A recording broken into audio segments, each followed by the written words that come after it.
Bonjour à tous. Euh, donc aujourd'hui, on va répondre à vos questions. C'est le premier webinaire qu'on fait comme ça. D'habitude, on a fait déjà un webinaire présenté par Rémi en direct sur la distribution des intensités. Euh, Rémi, donc ce webinaire-là, il est en replay aussi sur YouTube. Et donc aujourd'hui, on va répondre à vos questions. Vous avez pu nous poser vos questions déjà, soit en amont de ce webinaire sur Instagram notamment, sur Facebook, on a eu quelques questions aussi. Et puis, euh, et puis voilà, on va pouvoir répondre aussi en live. Avec vous. C'est aussi le but d'interagir avec ceux qui sont présents. Et donc voilà, on en fera quelques autres webinaires comme ça. C'est prévu qu'on en fasse régulièrement pour toujours être un petit peu proche de vous, aussi répondre à vos questions directement et pas forcément créer du contenu sans savoir qu'est-ce qui vous intéresse concrètement. Là, c'est bien, on sait vraiment qu'est-ce qui vous intéresse. Donc voilà, on va pouvoir commencer peut-être par les premières questions que j'avais notées. Euh, C'était à propos du déblocage. Qu'est-ce que vous faites, vous, comme déblocage? Comment vous organisez ça par rapport à vos coureurs? Qu'est-ce que vous recommandez? Justement, c'est une question que j'ai posée à Rémi il y a 15 jours, 3 semaines. Parce que du coup, chez les pros, c'était la question de est-ce qu'ils font la veille de course ou l'avant-veille? Parce que Hmm. souvent, la veille de course, c'est soit il y a le déplacement ou tu vois, c'est le côté le plus compliqué. Donc là, moi, déjà, ma question, c'est de voir avec le coureur s'il préfère le déblocage 24 heures avant ou 48 heures avant. Et donc, à partir de là, 48 heures, tu peux te permettre de faire plus de choses que 24 heures avant. Hmm. Là- Est-ce que tu passes même Là-dessus, une vraie séance, toi, 48 heures avant? Une vraie séance d'entraînement Un normale peu ou plus vraiment une de. séance déblocage? Ouais, je suis un petit peu entre les deux en fait au niveau des intensités. Enfin, faire moins, du coup? En faire moins qu'une grosse séance, mais un peu plus qu'un déblocage qui est que 24 heures avant en fait. Du coup, tu vois, un peu de PMA, tu peux faire un peu plus de travail où tu travailles les filières glycolytiques, etc. Donc, oui, il y a plein de possibilités du déblocage et c'est surtout en fait à adapter au ressenti du coureur, surtout en fonction des contraintes. Le coureur peut rouler la veille, pourquoi pas faire son déblocage la veille? Il ne peut pas, bah, trouver une solution, la faire 48 heures avant. Tu vois, c'était vraiment ma question. J'ai posé exactement la même question à Rémi. Je lui ai dit, bah voilà, tu vois, bon, bah, Jordan, il a le trajet la veille de la course. Du coup, le déblocage, je fais comment là-bas sur place?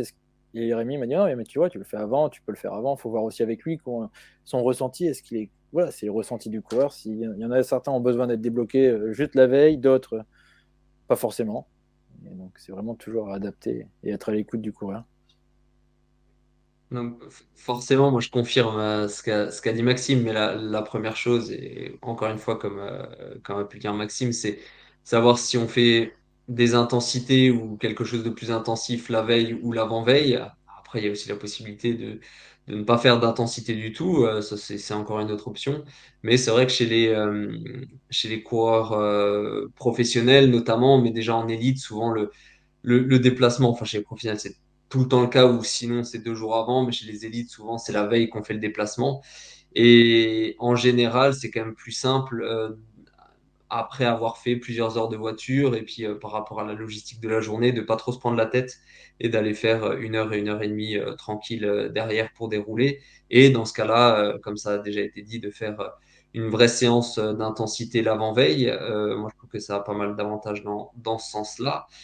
Et, hum, et après, il y a le contenu des séances qu'on peut proposer. Là, c'est vraiment très individuel. Et moi, alors c'est peut-être une croyance, mais j'ai cette croyance-là que, il y a beaucoup de psychologique et de routine pour le coureur dans le déblocage. Donc, c'est vraiment en mode essai-erreur. Et puis après, moi, en général, ce que je vais proposer, c'est des séances plutôt de type 30-30 ou d'intensité courte voilà, pour rappeler des adaptations positives très proches de la course. Donc, je vais plutôt être proche de ça si c'est l'avant-veille. Et si c'est la veille, pourquoi pas aller simplement vers des sprints. Mais voilà, je suis pas persuadé que. Enfin, j'ai l'impression que c'est aussi beaucoup dans la tête et que quand on est en forme, ça passe et que quand on est moins en forme, finalement, ça passe tout simplement moins bien. Ouais, c'est ce que je remarque un peu aussi. J'ai pas forcément trouvé de recette miracle non plus, tu vois, vachement individuel et moi sur ce que j'ai pu essayer sur moi directement, c'est difficile de voir une différence entre différents déblocages. Moi j'aime bien, même d'un point de vue entraîneur et d'un point de vue planification, faire une bonne séance 2 jours avant. Je trouve que ça a du sens et que ça se fait assez bien, que ça débloque assez bien. Et le lendemain, faire vraiment juste récup. Je sais pas là-dessus, vous, c'est quoi votre avis si vous ajoutez quand même des petits sprints ou des petits, quand même, un petit quelque chose, ou si c'est vraiment à la carte tranquille. Tu parles du lendemain de course, du coup? Non, la veille, du coup, si tu as fait une bonne séance le vendredi, mettons, pour la course du dimanche, est-ce que le samedi, quand même, t'organises un petit peu la séance ou... Ouais, non, j'organise pas plus la séance que ça, tu vois, il va faire 1 heure et demie aux sensations, se pas se prendre la tête, vraiment rouler tranquille. Ça rassure surtout. Si tu en remets un petit peu, il va se dire le déblocage, le coureur peut se dire le déblocage, et je l'ai déjà dans les jambes, tu vois. Et le côté vraiment, comme disait Rémi, psycho, hein. Hmm. Tu leur fais un peu trop débloquer, ils rentrent du déblocage avec le mal de jambe. Pour eux, c'est déjà compliqué la course du dimanche. Tu vois, c'est toujours le côté Hmm. psychologique qui rentre derrière. Donc c'est vraiment au cas par cas et surtout être à l'écoute du coureur et trouver un peu, entre guillemets, la recette miracle pour le déblocage, quoi. Même si on n'a pas, mais essayer de trouver quelque chose qui convient pour lui, qui se sente débloqué. Tu vois, Hmm. dans le chat, là, il y a Gilles qui dit qu'en vieillissant, le déblocage devient important. Lui, c'est parce qu'il a son ressenti, du coup, qu'il a besoin de ça, ou voilà, il a besoin de son déblocage, donc du coup, il est très important, il ne va pas passer à travers. Il faut qu'il le fasse absolument. Ouais. Et moi, j'avais une autre question par rapport au déblocage que je me posais moi, qui était, est-ce que vous avez déjà essayé les déblocages où on fait rien la veille de course? Bah, ça arrive, hein. Quand ton coureur, j'ai des coureurs qui travaillent, tu vois, ils travaillent le samedi, compétition le dimanche, ils terminent à 19h, ils n'ont pas envie de faire de l'homme trainer, donc peut-être un petit réveil musculaire le dimanche. Et à des moments, les résultats suivent aussi. Donc tu vois, c'est ça où il n'y a pas forcément de logique du déblocage. Hmm. Un bon échauffement d'avant-course, un bon échauffement pour attaquer vraiment bien échauffé. Et là, après, ça part tout seul. Je pense effectivement que tout est possible. Après, j'ai quand même l'impression que plus on va, et ça confirme aussi quelque part ce que dit Maxime, parce que quand on a des personnes qui travaillent, elles ont l'habitude de travailler et d'avoir des jours off, mais c'est vrai que quand on va vers le plus haut niveau, je pense qu'il y a du psychologique, mais du physique aussi, que l'organisme est perturbé davantage par les jours off, où on a ce phénomène où la fatigue peut retomber, ou d'autres phénomènes, mais physiques, et qui existent vraiment, qui peuvent être problématiques. Donc voilà, dans le doute, les coureurs vont rouler, mais effectivement, si on est à un moindre niveau ou qu'on a des contraintes, moi je pense qu'il faut surtout pas que justement que ça devienne une contrainte supplémentaire d'aller se débloquer. Et effectivement, des fois, on peut ne rien faire la veille. Et ça peut marcher. Mais personnellement, c'est vrai que je le propose assez peu. Voilà. Mais pourquoi pas après tout. Mhm. Et je vais rebondir aussi sur un truc que tu as dit, Maxime, tu as parlé de peut-être de faire un petit réveil musculaire avant la course aussi, c'est quelque chose que tu fais des fois? Pour certains coureurs, tu vois, certains me disent qu'ils en ont besoin. Donc oui, tu vois, c'est ce que je propose souvent pour le coureur qui travaille et qui a fait une longue journée le samedi. Le dimanche matin, un petit réveil musculaire et tout, ça permet Tu vois, souvent, ils ont un petit peu mal aux jambes parce que s'ils travaillent, je prends l'exemple, hein, j'ai un coureur qui travaille chez Intersport. Le samedi, c'est la grosse journée avec le magasin qui est pas fermé entre midi et deux. Donc, tu vois, ils font une grosse journée. Et ben, le dimanche matin, avant la compétition, tu vois, tu fais une demi-heure, 40 minutes en vélocité, sans forcément faire des grosses intensités, mais juste pour dire, voilà, réveiller, décontracter un petit peu les jambes, etc.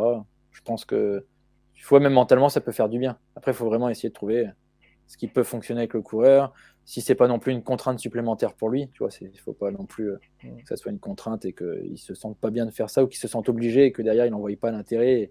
Parce que c'est dur aussi de se dire, bon, bah, je fais une demi-heure d'homme trainer le matin et cet après-midi, je cours. Mhm. Ouais, je pense que ça dépend. Moi, pour revenir sur mon expérience personnelle, je faisais ça quand j'étais en cadet. La course qui était à 16h, par exemple, le départ à 16h, moi, j'aimais bien faire une petite sortie d'une demi-heure le matin, tranquillement. Ça m'occupait un peu l'esprit, et ça détend, tu vois. C'était quelque chose que j'aimais bien. Est-ce que ça apportait vraiment quelque chose concrètement derrière, je sais pas, mais c'était Mais quelque chose que j'aimais bien. mentalement, ça te faisait du bien, tu étais content de Ouais, le c'est ça, faire. ouais. Donc, Ouais. tu vois, est-ce que du coup, c'était bénéfique? Pas sûr. Mais est-ce que c'était bénéfique mentalement? Sûrement.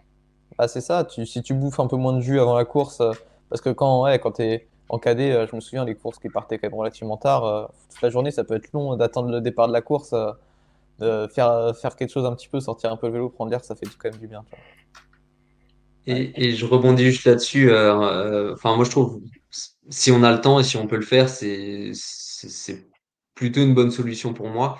Et il y a un facteur qui est aussi important à ce niveau-là, je pense, c'est même au niveau de la gestion du stress, enfin de pouvoir, mais c'est un peu ce que tu dis aussi, Mathieu, entre les lignes, mais de pouvoir décharger un peu le matin. Enfin, on sait que faire du sport et faire de l'activité, ça permet de diminuer le stress. Et donc, pour les coureurs qui sont un peu stressés avant les courses, ça peut être une option intéressante. Et du coup, là, pour repartir sur une question de Martial qu'il a posée dans le chat, le lendemain de course avec le repos total, on peut aussi repartir aussi sur la question de comment on organise la semaine quand on court tous les week-ends.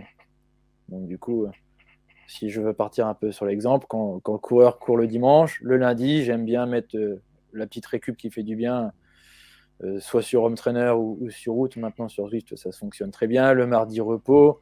Le mercredi, on arrive sur une séance d'endurance en fonction des dispos de chacun. Le jeudi, on va dire, c'est un peu plus le spécifique. Le vendredi, en fonction des dispos du samedi, est-ce qu'on fait une sortie, est-ce qu'on fait le déblocage, est-ce qu'on fait un petit rappel d'intensité ou juste du fond. Le samedi, c'est le déblocage sur le papier et le dimanche, c'est la course. Donc, du coup, ouais, moi, j'aime bien mettre la récup active le lendemain de course. Et scientifiquement, ça montre assez des signes positifs. Et au niveau du coureur, des coureurs et du ressenti, c'est important aussi. Mhm. Ouais, moi je sais pas, tu vois, scientifiquement, je suis pas sûr que ça non plus ça apporte énormément, tu vois, de faire de la récup active. Moi personnellement, je le fais de moins en moins sur ceux qui s'entraînent pas énormément, qui n'ont pas que du vélo à faire. Généralement, la récup active, c'est le premier truc qui va sauter, moi, sur les programmes que je fais ou sur mon propre entraînement. Là, typiquement, depuis le mois de septembre, avec la rentrée, tout ça, enfin, moi, je bosse pas mal à côté. C'est le premier truc à sauter, c'est les sorties de récup active, quoi.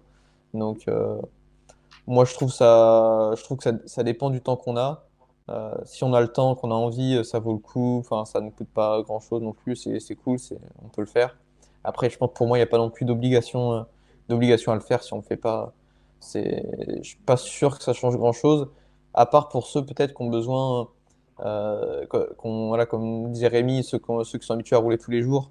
Forcément, des fois, un jour off. Après, il faut une journée pour remettre en route. Donc, ça peut être plus difficile à gérer dans la semaine si on n'a pas fait de jour off, qu'on a continué à rouler tranquille. Le mardi, après la course, enfin, voilà, pour une course le dimanche, on peut déjà refaire une séance d'intensité par exemple. Alors que si on a fait un jour off, peut-être que le mardi sur la séance d'intensité, ça sera pas le plus évident. Donc, pareil, là aussi, c'est encore question d'individualisation, je pense. Et moi, pour donner mon avis là-dessus, je rejoins plutôt Mathieu euh, sur le fait que c'est plutôt optionnel, en tout cas dans mes planifications d'entraînement. C'est souvent le coureur qui va décider. Alors moi, j'aime bien, et là, je rejoins Maxime, avoir 2 jours après une course. Imaginons donc un coureur qui court le dimanche et qui recourt le dimanche. Ça va plutôt être 2 jours récup repos lundi, mardi. Et là, par contre, je lui laisse le choix de faire sa récup active le lundi ou le mardi.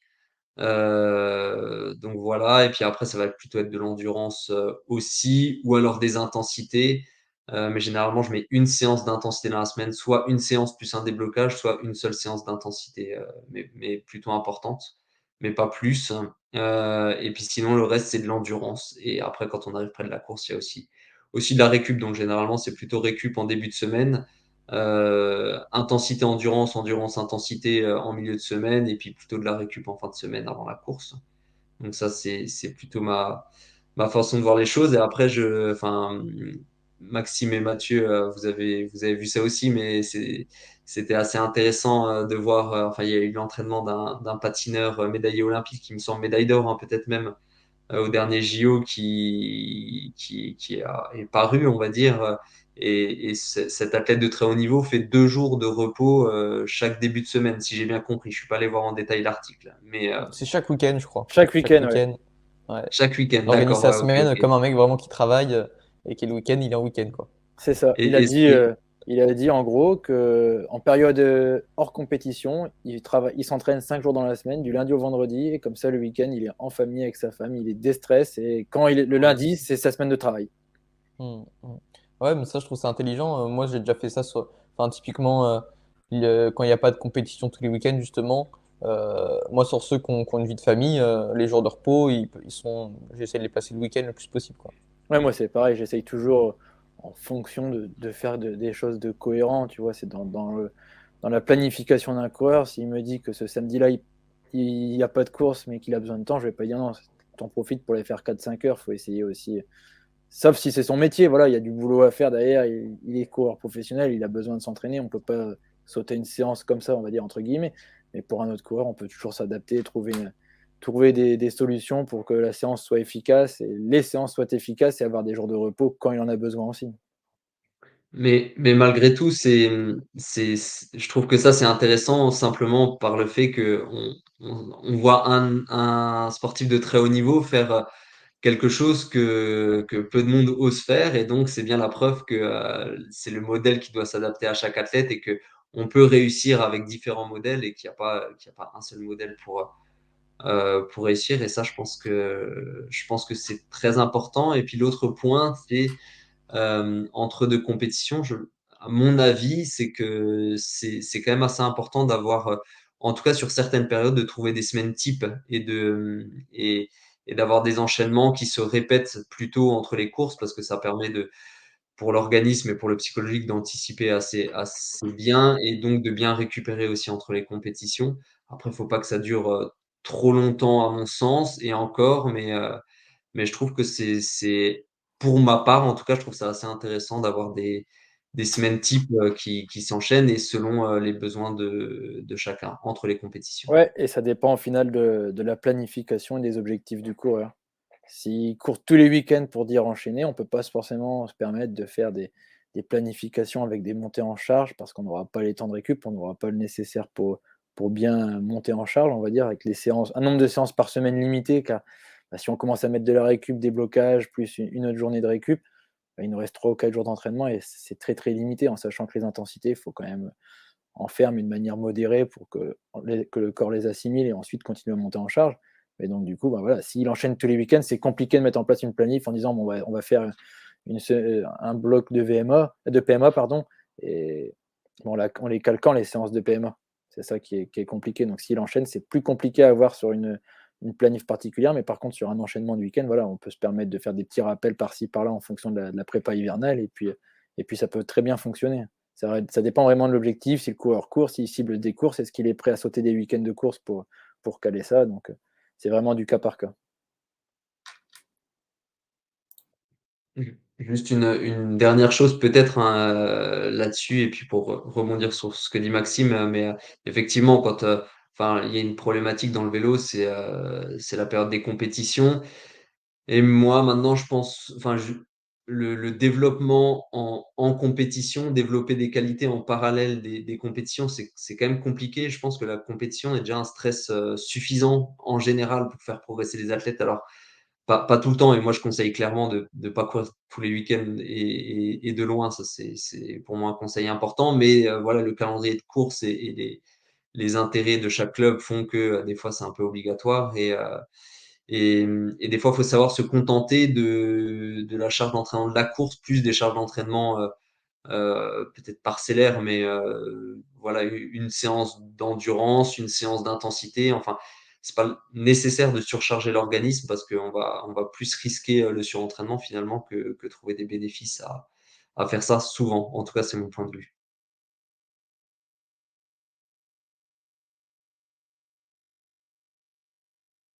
On repart sur une autre question, du coup. On continue. Il y avait une question de Michael qui nous demandait si pendant les séances d'endurance, on peut travailler la force en zone 2.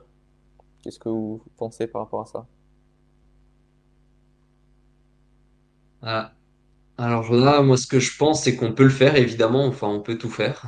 Donc, est-ce que ça a un intérêt après oui, je pense que ça peut avoir un intérêt. Je pense que pourquoi le faire plus en zone 3 qu'en zone 2, par exemple, c'est une question parce que trouver des très très hauts niveaux de force, de toute façon, on va les trouver plutôt sur du sprint ou même sur de la PMA et même quand on va être sur du sprint voilà, avec des braquets plutôt en vélocité, on va être sur des niveaux de force plus élevés que si on fait de la force endurance en zone 3 ou en zone 2. Donc oui, pour moi, ça peut avoir un intérêt dans le sens. Après, mettre du scientifique là derrière, pour moi, c'est compliqué, mais je pense que au niveau peut-être de l'endurance musculaire, de la gestuelle de pédalage, de, des muscles posturaux aussi peut-être. Enfin voilà, moi je trouve que ça peut avoir un intérêt. Je sais pas quel est votre avis à vous à ce niveau-là. Ouais, Hum, je te rejoins aussi là-dessus, tu vois, pour le côté travailler les fibres musculaires, etc. Ça met un peu plus de contraintes, on descend à 60 tours minute, même sans forcer, on sent que ça sollicite, hein. Surtout quand on est en phase de reprise, musculairement, on n'est pas forcément. Tu sors de coupure de 3 semaines, un mois, tu remets en route tout doucement. Vaut mieux mettre de la force en zone 2 et ensuite tu montes. Bah, dans tous les cas, moi dans mon cas, c'est ce que je fais. Je leur fais faire de la force en zone 2 et ensuite je la fais faire en zone 3, en zone 4 pour se rapprocher un peu du schéma de course où quand tu fais des gros passages en force, souvent c'est au sommet d'une bosse que ça va relancer et tu n'as plus de cadence et tu es à bloc, quoi. Donc tu as des gros niveaux de couple au niveau musculaire. Donc oui, au début je commence en zone 2 et j'y vais progressivement comme un entraînement, comme l'endurance. Au début 2 heures, tu montes, tu montes. Voilà, l'idée c'est pareil avec la force au début à des intensités assez faciles pour ensuite aller vers des plus difficiles. hum. Ouais, moi je le fais pas trop. Moi, du coup, sur ceux que j'entraîne, mettre de la force en zone 2. Ça dépend où on habite, par exemple. Moi qui suis à Grenoble, j'en fais sans le vouloir. En zone 2 de la force à 60 tours minute, ça arrive souvent, surtout en zone 2 du coup. Parce que voilà, quand on veut rester en zone 2, dans des cols parfois quand même assez raides, on peut pas beaucoup tourner les jambes. Donc ça arrive de le faire sans le vouloir.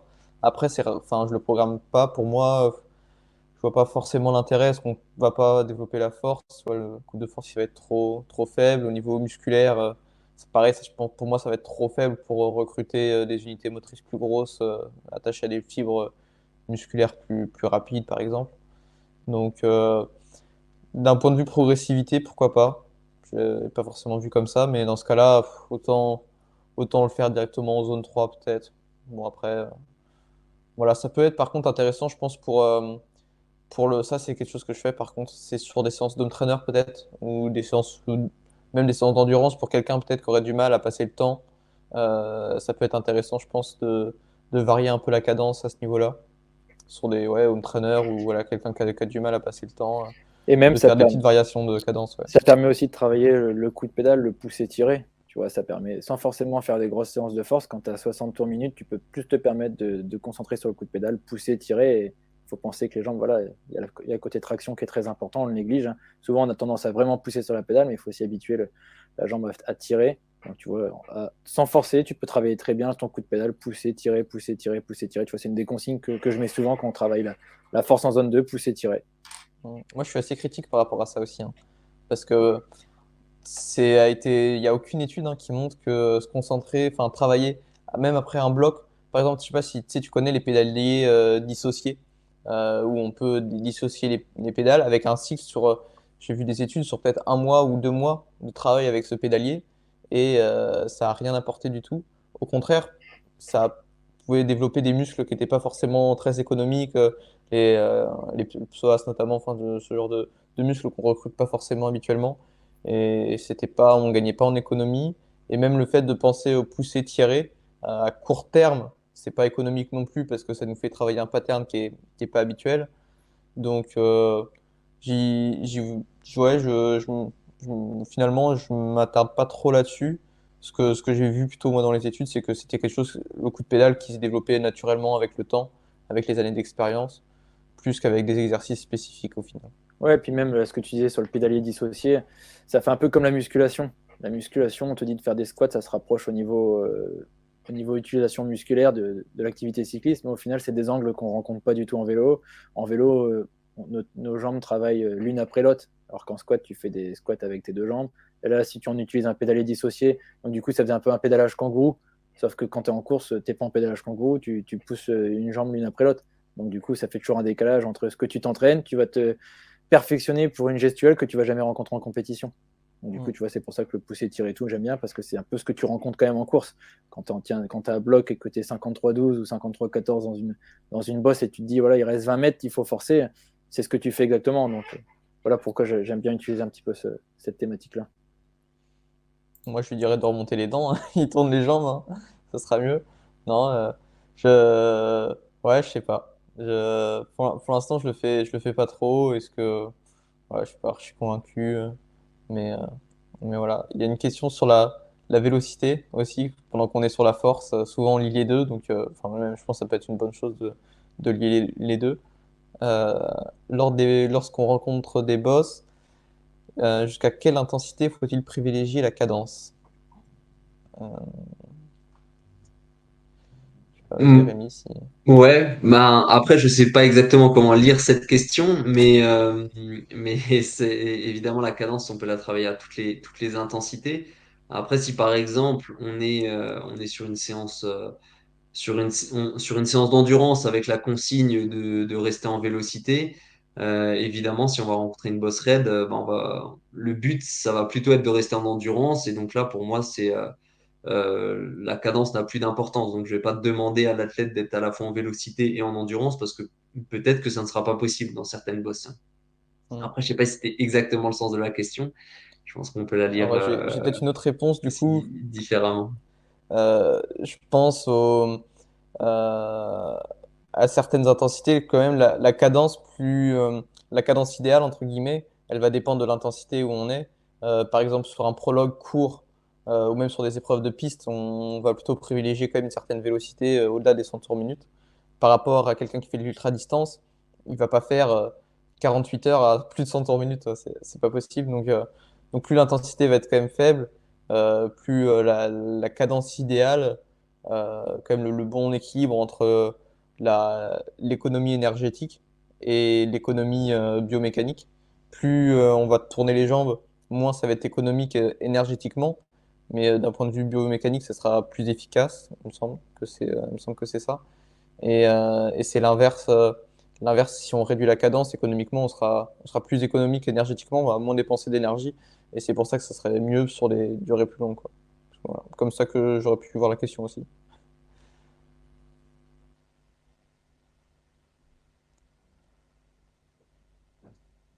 Pour moi, juste, ça me va comme réponse. Non, non, je Ouais, suis tout moi, à fait d'accord avec, moi c'est pareil. Après, avec juste, toi, Mathieu. toujours garder en tête que plus on descend en cadence, plus on a tendance à utiliser un peu le côté musculaire. Donc, du coup, voilà, c'est toujours ça. Si tu enchaînes toutes les bosses à 60-50 tours minutes, oui, tu vas faire plus de force alors que tu as une séance en vélocité, quoi. C'est vraiment.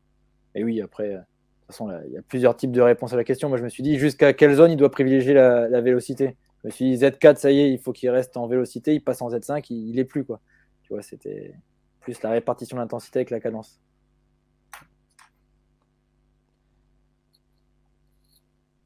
Du coup, on change de question. Ouais, Michael, il avait une autre question. Il nous demandait si le capteur de puissance était indispensable ou pas pour bien travailler.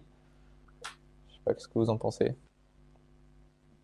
Hmm, non, pour moi, non, on peut très bien travailler sans capteur. Le capteur, c'est un outil en plus qui permet d'être vraiment précis et d'éviter tout ce qui est variabilité de la fréquence cardiaque, etc.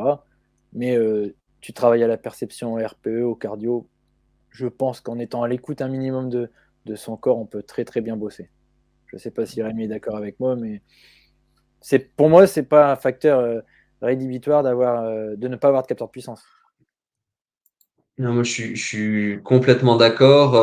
Pour moi, le capteur de puissance, c'est surtout un outil d'analyse pour mesurer une progression, pour mesurer en tant qu'entraîneur si la séance a été bien réalisée également. Après, non, on peut très bien travailler. Alors, en endurance, même pour les coureurs qui ont des capteurs de puissance, je peux leur donner les consignes en termes de fréquence cardiaque. Donc, en endurance, on peut très bien utiliser la fréquence cardiaque.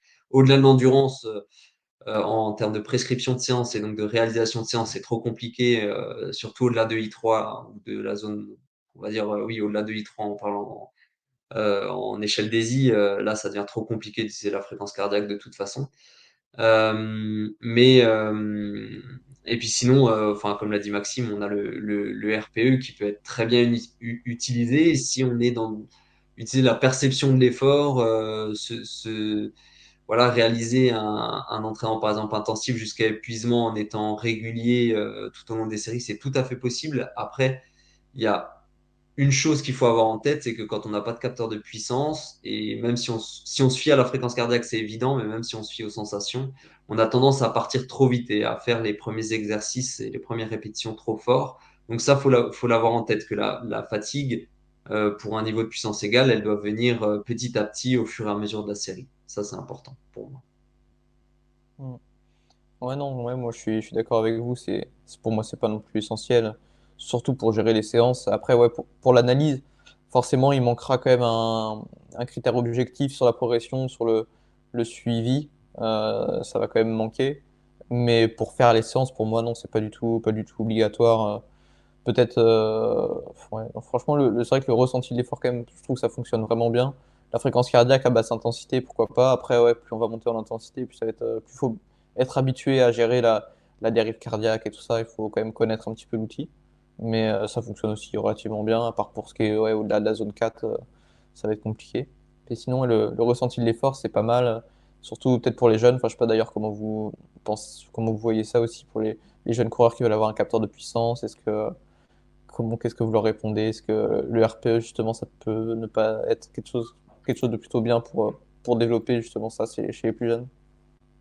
Ouais, bah, c'est vrai que c'est une vraie question. À partir de quand on utilise un capteur de puissance? Bon, je pense qu'on peut l'utiliser assez tôt, parce que pendant un moment, enfin, c'était comme avec la fréquence cardiaque. À chaque fois, quand il y a un nouvel outil, on veut pas le donner aux jeunes. Bon, après, il y a une question de prix aussi, ça c'est évident que ça peut être problématique pour un public plus jeune. Mais on peut l'utiliser, mais par contre, je suis quand même pour, chez les jeunes, évidemment, et ça, je pense que tout le monde sera d'accord avec moi, mais développer vraiment le côté sensation et qu'ils soient capables de s'entraîner aux sensations et sans capteur. Ça veut pas dire ne pas avoir de capteur à l'entraînement ou ne jamais utiliser de capteur, mais privilégier les sensations pour un apprentissage sur le long terme. Yes, je te rejoins là-dessus parce que du coup, moi, c'est ce que je fais. Ceux qui ont des capteurs et tout, ouais, c'est bien. Ça permet, tu fais leur profil, tu peux voir, tu peux quantifier la progression, tu vois les gains en watts par rapport aux watts par kilo, etc. Tu sais où tu vas, tu sais quand tu progresses. Mais de l'autre côté, je leur dis de ne pas être dépendant de ces outils-là. Demain, ils arrivent sur une course en entraînement, le cardio ne fonctionne plus, ou le Garmin ne fonctionne pas, ou le capteur de puissance. Il ne faut pas qu'ils soient bloqués à cause de ça. Il faut quand même qu'ils soient capables de se dire, bon, bah là, je fais OK, il m'a dit de faire du 30-30, donc du coup, sur la perception, ouais, je vais réussir à le faire. Et du coup, tu vois, pour certains coureurs, je me permets même de leur dire, bah, je dis, il faut que tu sois honnête, sur ta page de Garmin, tu laisses juste le temps, et tu sais que tu fais tel exo, tu te cales sur la durée, et on analyse a posteriori. Et du coup, certains, en fait, sur les premières séances comme ça, par exemple, tu leur donnes un exo au seuil, ils sont beaucoup trop hauts, parce qu'ils partent toujours un peu sur l'euphorie, ils n'ont rien pour se réajuster. Et à force, en fait, d'échanger avec eux, et ben, la fois d'après, ils arrivent à être pile poil au watt quasi cible, parce que bah, à force, ils font attention à l'entraînement, etc. Donc, du coup, je trouve ça intéressant. Et ça permet de travailler perception, un peu le ressenti, et de se permettre, demain, tu changes de vélo ou tu prends un vélo de chrono, tu n'as pas de capteur, tu peux te débrouiller sur un vélo où tu n'as pas ces outils-là. On enchaîne sur notre question. Donc, on a une question Ouais, de ouais, ouais, tu Karian. peux y aller. On prend celle-ci sur les rappels. Est-ce que donc, quand on développe une qualité, comment est-ce qu'on organise des rappels d'autres qualités, PMA, puissance max, si déjà est-ce qu'on le fait, et si on le fait, est-ce que au sein d'une même séance ou sur une autre séance, est-ce qu'on fait une séance entièrement de rappel, ou est-ce qu'on dédie, on place ça sur d'autres séances? C'est une bonne question. Enfin, ouais, si je peux répondre tout de suite dessus. Parce que pour le coup, les rappels, euh, c'est pareil. Moi, je n'utilise pas tant ça, à part l'hiver sur la PMA, sur la puissance max. Ça, j'utilise toujours. Et dans ce cas-là, par exemple, ouais, l'hiver à la PMA, ça peut être une séance dédiée, pas une grosse séance hein, l'hiver forcément, mais voilà, placer même sur une séance relativement d'endurance, sur 2-3 heures, placer un petit bloc de 30-30 ou ce genre de choses, juste histoire de. Et puis pour la puissance max, pareil, placer quelques sprints. Ça, c'est régulièrement des séances de sprint. Enfin, moi, j'en fais régulièrement de toute façon, j'en place régulièrement. Donc, euh, donc voilà, après, dans la saison, par contre, c'est rare que je fasse des rappels. Par exemple, quand je fais un bloc de seuil, je fais pas de rappel PMA pendant un mois. Il n'y a pas de séance PMA du tout, quoi. Pour moi, je vois pas forcément l'intérêt. Je me dis que de toute façon, le corps, il va pas savoir faire la différence entre 200 watts et 400 watts, quoi. Ce qui lui perçoit, ça va être un stress. il va répondre à ce stress-là. Après, niveau adaptation, mais il n'y a pas forcément de différence. Enfin, je vois pas si on travaille pas à si on travaille pas à PMA, c'est pas pour ça que notre PMA elle va diminuer quoi. Si on fait un gros bloc de seuil, moi je vois jamais des PMA qui diminuent en un mois parce qu'on n'y a jamais touché quoi. Donc voilà, c'est mon avis. Surtout en plus s'il y a des compétitions, quand il n'y a pas de compétition à la limite ça peut peut-être se discuter, mais quand il y a des compétitions quand même régulièrement, toutes les 2 3 semaines, voire toutes les semaines. Euh, Bah, pour moi, toutes les intensités, de toute façon, elles sont déjà touchées pendant la compétition, donc il n'y a pas forcément de rappel dans la semaine. Non, bah, je suis assez d'accord avec Mathieu. Alors moi personnellement, je peux en faire quand même des séances de rappel, surtout sur des efforts, pour des efforts très intensifs et aussi avec du changement de rythme. Enfin voilà, je pense à des sprints, à des séances de PMA plus fractionnées voilà, là, il n'y a rien de scientifique non plus, mais pour garder, que le corps garde la capacité à accélérer et puis à encaisser les changements de rythme. Bon, ça, c'est une chose. Mais après, si je fais des séances de rappel, comment je les place? Généralement, c'est des séances dédiées. J'aime pas trop mélanger les choses, sauf après quand il s'agit de sprint où on peut caser des sprints n'importe où, n'importe quand sur des échauffements, des retours au calme ou avant un retour au calme. Mais voilà, moi, c'est plutôt des séances dédié. Je vais pas trop mélanger, par exemple PMA et force, ou bon, ça peut se faire par contre, mais moi je le fais pas. Ouais, pour répondre à Gilles dans les commentaires, oui, quand je parle de seuil, je parle de l'équivalent de la FTP. Ouais. C'est vrai qu'on a tendance à dire seuil alors qu'il y a plusieurs seuils. Donc ouais, souvent quand on dit seuil, on pense au deuxième seuil, donc plutôt le FTP. Après, pour revenir sur les changements de rythme, effectivement, je pense qu'il y a quand même quelque chose au niveau de la cinétique de VO2.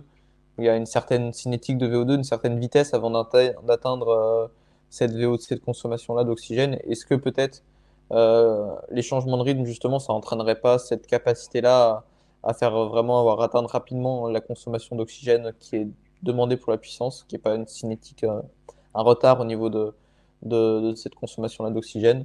Dans ce cas-là, peut-être que ça peut être intéressant d'avoir des séances un peu de changement de rythme pour travailler spécifiquement ça. Même si, selon ma compréhension, je pense que ça, ce mécanisme-là, c'est vraiment dépendant des qualités vraiment oxydatives, aérobie, quoi, mitochondrie, ce genre de choses. Et donc, c'est déjà des qualités qui vont être travaillées, pour reprendre ce que je disais tout à l'heure par rapport au bloc de seuil 2, plutôt du coup FTP. Ça va déjà être travaillé là sur ce bloc. Donc, ça va aussi améliorer le côté changement de rythme indirectement, même si on n'en fait pas.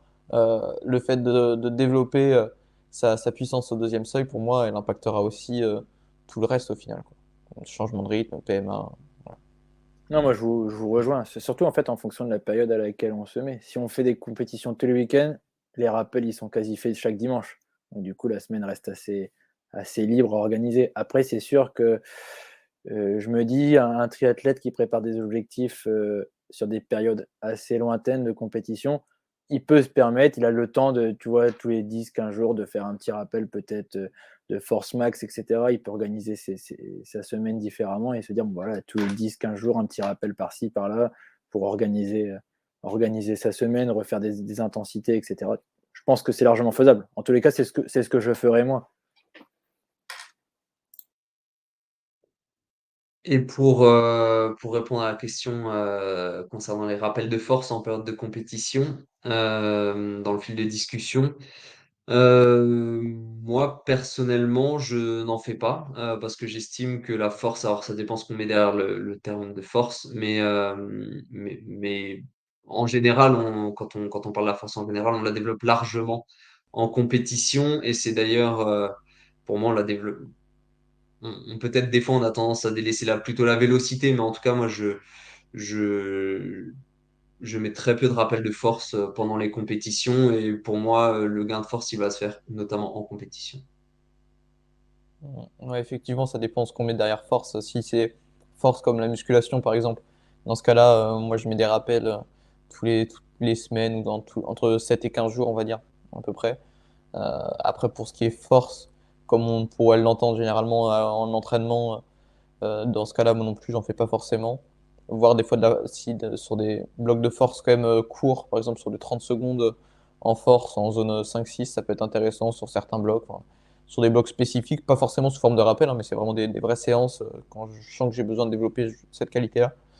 Après, voilà, non, sinon, en période de compétition, effectivement, si on regarde vraiment la force, soit par rapport au couple, si on fait beaucoup d'intensité, on va atteindre déjà des gros niveaux de force. Donc, voilà, pas forcément besoin de la rappeler, quoi. On peut continuer sur les questions. Maxime, qui était, je ne sais pas s'il est encore présent, mais il nous avait posé une question sur Instagram. Il nous avait demandé quels sont nos médias de veille. Donc, pour vous les gars, comment vous informez? Du coup, médias pour les résultats ou plus pour le côté entraînement? Je pense que côté Je entraînement. pense plus pour le côté entraînement, ouais. Ouais, bah, du coup, j'ai Twitter. Il suffit d'avoir Twitter, de suivre les bonnes personnes et les revues scientifiques. Tu en as tous les jours, tous les jours, tous les jours. Des liens vers des articles ou des. Là, je dois avoir en favori peut-être, je ne vais pas dire 10 études, mais une petite, ouais, entre 5 et 10 des titres d'études qui ne sont pas encore sortis, mais j'attends qu'ils sortent pour les avoir, quoi. Donc, Twitter, puis après ResearchGate pour demander si j'arrive pas à les avoir, si j'arrive pas à télécharger les PDF assez rapidement, je fais la demande aux auteurs pour pouvoir l'avoir, le lire et puis me faire mon petit résumé, essayer de comprendre, regarder un peu tout ça. Mm. Ouais, Twitter, je suis d'accord, hein, j'aime bien. Je passe pas mal de temps et j'essaie d'y passer moins de temps justement maintenant. Et c'est pour ça que j'ai créé une liste sur Twitter. Ceux qui sont adeptes de Twitter savent peut-être de quoi je parle. Si jamais sur mon compte Twitter, vous pourrez vous abonner à une liste que j'ai créée justement qui est dédiée aux études scientifiques, à la veille scientifique. Donc ça a l'avantage d'avoir il y a peu de personnes sur cette liste et en fait d'avoir un suivi chronologique et de rien louper. Parce que typiquement avec le fil Twitter classique, bah, on peut pas tout voir, quoi, sinon on y passe notre journée. Donc si on veut y passer 10-15 minutes par jour maximum, moi j'essaie de pas y passer plus de temps. En 10-15 minutes, on peut faire le tour de. Mais voilà, il y a peut-être une vingtaine, 20-30 comptes qui sont sur cette liste. Ça permet de faire le tour et de voir un petit peu les petites nouveautés. Après, qu'est-ce que je peux avoir d'autre comme média de veille au niveau entraînement? Ça aide beaucoup les podcasts aussi. Voilà. Moi, j'ai fait un podcast parce que je suis un gros consommateur de podcasts aussi. Donc, niveau podcast, surtout en anglais, je pense à Empirical Cycling, que j'aime beaucoup. Et beaucoup d'autres. Enfin, la liste est longue. Il y a vraiment ce qu'il faut en anglais. Il y a beaucoup de contenu en français, hormis cyclisme performance. Il y avait les copains Sciences Sport Endurance aussi. Je ne sais pas s'ils sortent encore des podcasts sur l'endurance, mais ils faisaient des trucs vraiment pas mal. Euh, mais ouais, sinon voilà, ça se limite à ça. Rémi, comment tu t'informes toi? Pareil, moi, enfin, pareil, Twitter, en tout cas, beaucoup, et la liste de Mathieu est très bien, si, si vous voulez la suivre. Donc, voilà, je rajouterai rien d'autre.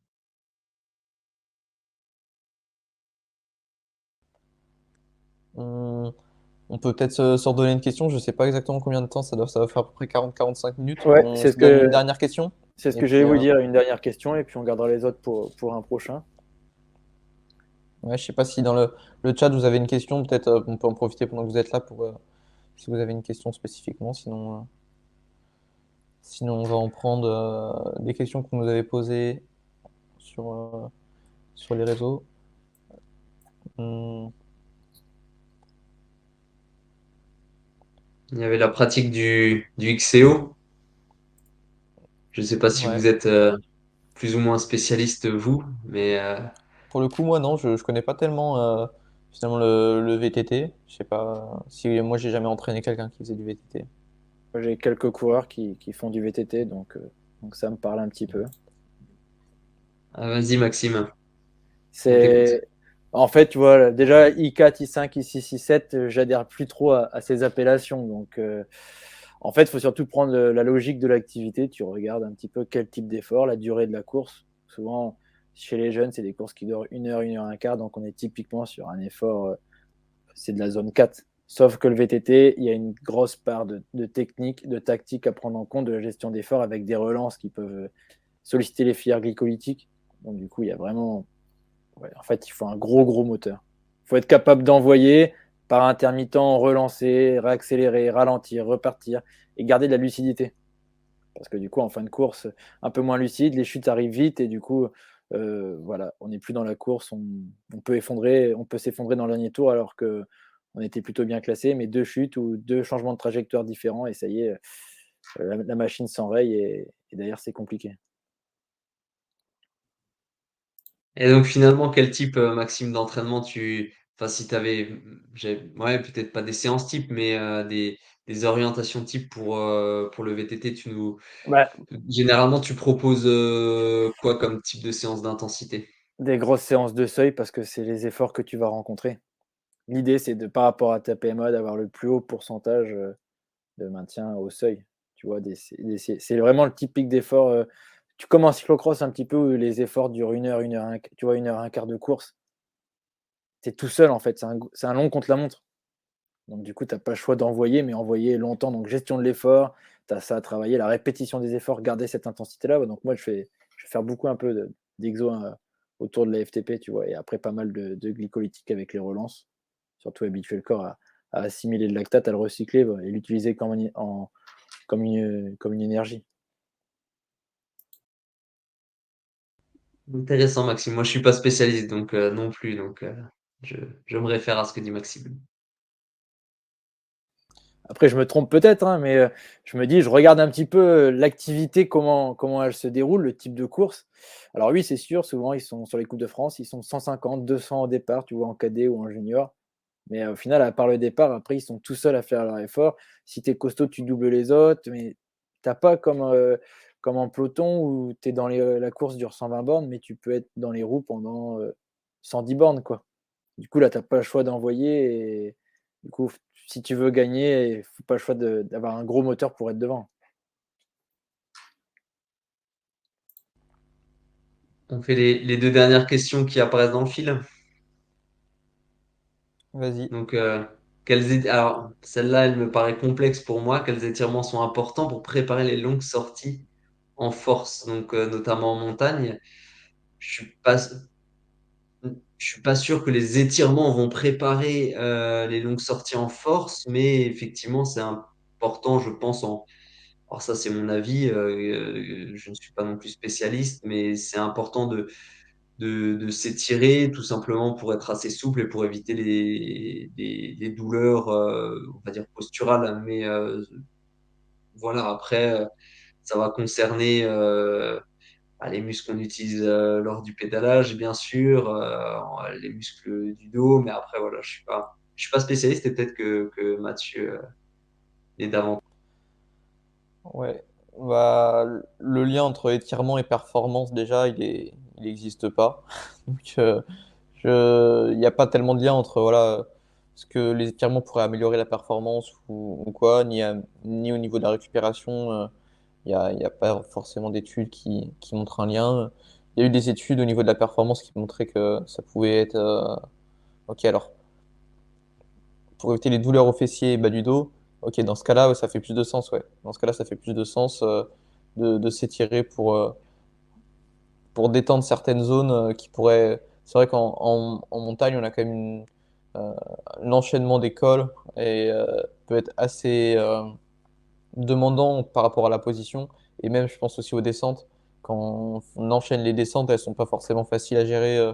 Ça peut avoir des douleurs au niveau de la nuque aussi. Donc, dans ce cas-là, c'est important d'être bien posé sur son vélo, d'être à l'aise. Et je pense que ça surtout être ça qui fera la différence. Et après, au niveau des étirements, cibler pourquoi pas les zones spécifiques qui font des douleurs. Ça peut être. Et dans ce cas-là, c'est sûr que ça impactera la performance, hein. Si on a mal partout, forcément, on sera moins performant. Donc, le lien entre étirement et performance, il peut être fait comme ça, quoi. Ouais, non, moi je suis pareil, je suis pas un adepte des étirements, mais je conseille à mes coureurs de faire quelques petits étirements après les longues sorties, tu vois? Parce que tu es sur une position, on va dire le vélo, c'est quand même une position agressive, hein. Là, on est assis sur notre chaise de bureau, on a la tête droite, on regarde l'écran du PC, la nuque n'est pas sollicitée. Tu vas rouler, tu fais 5 heures, tu as la nuque un peu plus sollicitée, ton dos et cetera, donc tu es étiré, pas forcément de l'étirement, on va dire, mais plus de l'assouplissement. Faut vraiment entretenir le corps. Vraiment, voilà, que ça aille dans le bon sens, soulager, étirer doucement, pas chercher à étirer plus loin que la douleur. C'est vraiment On va dire, ça peut même se rapprocher à du yoga, quoi. Ouais. Moi, concrètement, je te conseillerais 2 choses. C'est d'une part, de peut-être travailler éventuellement ta position et là, moi, je te conseillerais Maxime Frémaux qui est spécialiste, pour cela. Ça peut être déjà une piste vraiment intéressante et pour voilà, avoir une position qui te correspond parfaitement. Et l'autre piste, c'est aller voir, enfin moi, ce que je conseille en tout cas, c'est aux coureurs, c'est d'aller voir des kinés qui sont spécialistes, vraiment de ces problématiques-là pour que eux te disent quels muscles cibler, quels étirements faire. Voilà, moi j'ai été formé aux étirements, mais voilà, de manière très parcellaire avec, à l'université. Je suis pas spécialiste, donc je préfère dans ces cas-là me référer à un spécialiste, médical, je vais dire, pour ça. Ouais, carrément. Surtout, voilà, parce quand on est entraîneur, on n'a pas forcément notre rôle, je pense, c'est peut être d'aiguiller comme ça justement vers des spécialistes plutôt quand ça touche à des questions qui sont pas forcément reliées à la performance ou à l'entraînement. Et dans ce cas-là, peut-être que c'est même pas une question d'étirement, quoi. Peut-être c'est autre chose. Peut-être c'est même pas une question par rapport au vélo. Enfin, dans ce cas-là, c'est quelqu'un ouais, qui connaît bien tout ça. Je pense que même ouais, ils peuvent être habitués. Enfin, je sais que Gilles, t'es en région où ça grimpe un peu, donc voilà, les kinés par ici, les kinés spécialistes du vélo, ils doivent être habitués à gérer peut-être ce genre de problème, quoi. On répond à Paul aussi rapidement. Les qualités à développer pour un coureur de troisième catégorie. Est-ce qu'il y a une qualité pour vous enfin, qu'est-ce qu'on retient pour les troisième KT? Oh. Être le coureur le plus fort possible. Non, pour moi, voilà. Moi, c'est compliqué de répondre à cette question parce que j'ai l'impression que, bah, après, ça va dépendre du profil des courses, du profil du coureur. Alors, peut-être le seuil 2, mais voilà. Enfin, non, Mm. je sais pas. Je vous laisse répondre Non, là-dessus. il y a pas forcément de qualité. Après, ça dépend aussi le type de course qu'il va faire. Tu fais que des critériums, c'est pas la même qualité que quand les courses sont 120 bornes avec un peu de dénivelé. Donc c'est du coup en fonction déjà des qualités du coureur. Si tu n'as pas du tout de qualité de sprinter et que tu veux faire que des courses qui sont plates qui arrivent au sprint, ça va être compliqué de dire voilà, il faut que tu développes ça. Tu vas développer, mais tu tomberas sur toujours un coureur beaucoup plus puissant que toi. À côté de ça, voilà, c'est bien cibler ses courses, bien cibler ses qualités et d'essayer de développer pour avoir les points forts les plus développés et essayer de limiter les points faibles. Alors, c'est la réponse un peu facile, mais c'est comme ça que je vois la chose. Ouais, c'est ça. Ça arrive quand même. Moi, ouais, typiquement en troisième catégorie, quand même, ça peut souvent jouer au sprint ou à les petits groupes au sprint ou une petite échappée au sprint. C'est quand même bien d'avoir une bonne pointe de vitesse, je pense. À part si justement on est un coureur quand même qui est au-dessus du lot en troisième caté, qui pourra s'isoler et gagner tout seul. Mais la pointe de vitesse, elle aide quand même pas mal, je pense, à ce niveau-là. Après, euh, après, voilà, ça va être des courses d'à peu près 2 heures, 2 heures et demie, je pense. Je n'ai pas forcément l'idée en tête, mais ouais, toujours le coureur le plus fort possible au final, par rapport à ce qui te limite dans ta performance, quoi, ce qui peut être le plus intéressant à travailler à ce moment-là, par rapport aux points forts, aux points faibles. Ouais, et puis tu as aussi la stratégie de course, surtout en 3 ça attaque dans tous les sens. C'est pas une course comme chez les pros qu'on voit à la télé, hein, c'est une course qui dure 2 heures, 2 heures et demie. Ça part dans tous les sens, ça revient. Tu peux être dans les 10 premières échappées. La seule coup où tu vas pas aller, c'est la bonne qui est partie. Tu te retrouves dans le compte, t'en fais plus. Au final, tu es peut-être le plus fort de la course, mais tu fais 11e, quoi. Parce que les 10 devant, ils sont dans la bonne. Donc c'est vraiment. Alors, il faut savoir courir devant, sentir la course, avoir le moteur, parce que quand la course s'emballe, il faut être présent. Il faut savoir faire l'effort si tu sens que ça part et que toi, tu es bloqué derrière. Il faut boucher le trou parce que celui devant toi, il va s'écarter parce qu'il ne peut pas y aller. Donc, il faut être fort, bien courir, sentir la course. Ou sinon, être très malin. Si tu n'es pas forcément le plus fort, mais tu sais toujours te placer, tu profites de l'aspiration tout le temps. Tu es toujours bien, voilà. Tu es toujours dans les roues, dans la roue qu'il faut. Et à l'arrivée, tu es placé, mais tu n'as pas mis un coup de pédale, on va dire. Donc, ça, c'est notre stratégie. Ok, on va pouvoir s'arrêter là-dessus, je pense. Bah, merci les gars, c'était cool. Merci pour vos questions aussi. N'hésitez pas à nous en envoyer sur les réseaux sociaux, en commentaire YouTube. On y répondra. Voilà, on va voir à peu près quelle fréquence on arrive à faire ce genre de webinaire questions-réponses. Mais on y répondra à chaque fois. En tout cas, c'est ceux à qui on n'a pas répondu aujourd'hui, parce qu'il restait encore d'autres questions, on répondra sur le prochain. Donc voilà. Vous pouvez, si vous êtes sur YouTube, n'hésitez pas à vous abonner. Et puis pour ne rien louper, prochain podcast le 7 mars sur le testing. Et puis le 15 mars, Maxime nous fera un webinaire aussi en direct sur l'identification des talents que vous pourrez aussi retrouver sur YouTube en replay. Voilà, merci à tous, à bientôt. Merci à vous. Salut, Ciao. bonne soirée, ciao.